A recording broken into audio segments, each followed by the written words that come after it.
जय हिंद दोस्तों। शिक्षा जगत हिंदी यूट्यूब चैनल में आपका बहुत ही स्वागत है। मैं आज एक छोटा सा वीडियो लेकर आपके समक्ष उपस्थित हुआ हूँ। इसे आप डेमो वीडियो कह लीजिए।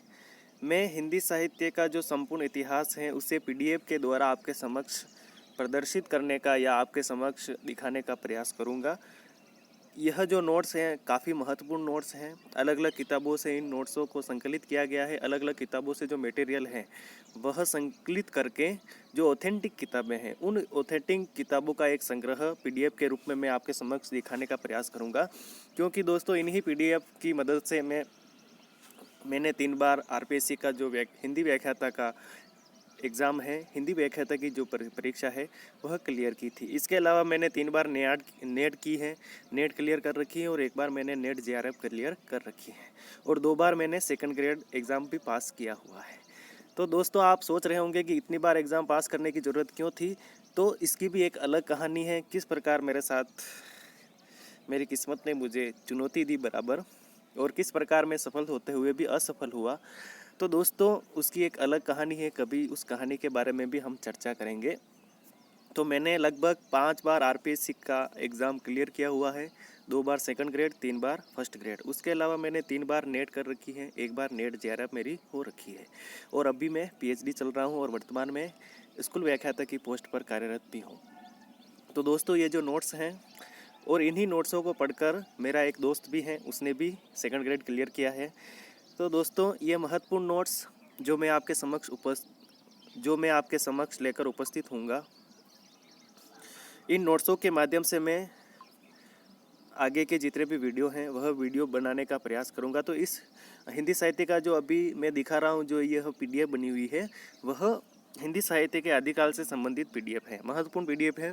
और इसमें जो भी आपको मैटर दिखाई दे रहा है तो इस मैटर्स को देखकर आप अनुमान लगा सकते हैं सहज ही कि यह आपके लिए कितने महत्वपूर्ण साबित हो सकते हैं।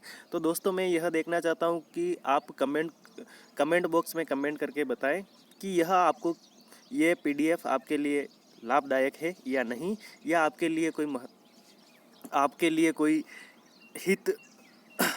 कोई मदद कर सकते हैं या नहीं कर सकते हैं। दोस्तों इसका रेस्पॉन्स, इसकी प्रतिक्रिया कमेंट बॉक्स में कमेंट करके मुझे अवश्य बताएं, तो मुझे भी पता चलेगा कि मुझे इस पीडीएफ को आपके समक्ष पढ़ाना है या नहीं पढ़ाना है। तो दोस्तों मैं इस पीडीएफ को शुरू करता हूं।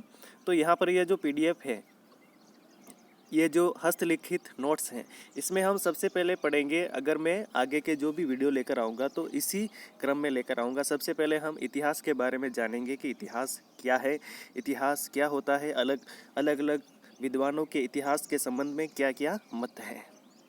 उसके बाद मैं इस पीडीएफ को शुरू करता हूँ। जैसे इतिहास के बाद हम पढ़ेंगे कि हिंदी साहित्य के इतिहास लेखन की पद्धतियाँ कौन कौन सी हैं। दोस्तों हिंदी साहित्य के इतिहास लेखन की जो भी पद्धतियाँ हैं, जैसे वर्णानुक्रम पद्धति है, कालानुक्रम पद्धति है, या फिर वैज्ञानिक पद्धति है, विधेयवादी पद्धति है, तो ये अलग अलग पद्धतियाँ हैं। इनके बारे में भी हम अध्ययन करने का प्रयास करेंगे। उसके बाद हम हिंदी साहित्य का आदिकाल शुरू करेंगे और हिंदी साहित्य का सर्वप्रथम इतिहास ग्रंथ कौन सा है, हिंदी साहित्य का सर्वप्रथम कवि कौन सा है, और हिंदी साहित्य का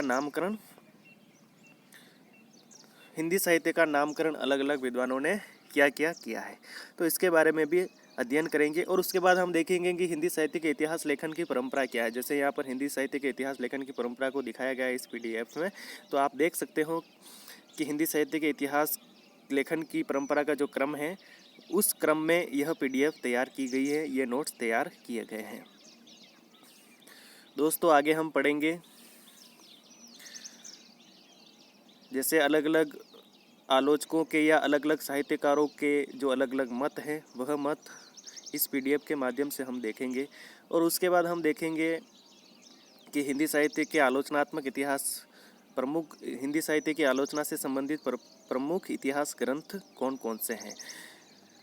हिंदी साहित्य का नामकरण भी हम देखेंगे इसमें, और फिर हम काल विभाजन भी देखेंगे। अलग अलग साहित्यकारों ने हिंदी साहित्य का अलग अलग रूप में काल विभाजन किया है, तो उसे भी हम ज़रूर पढ़ेंगे।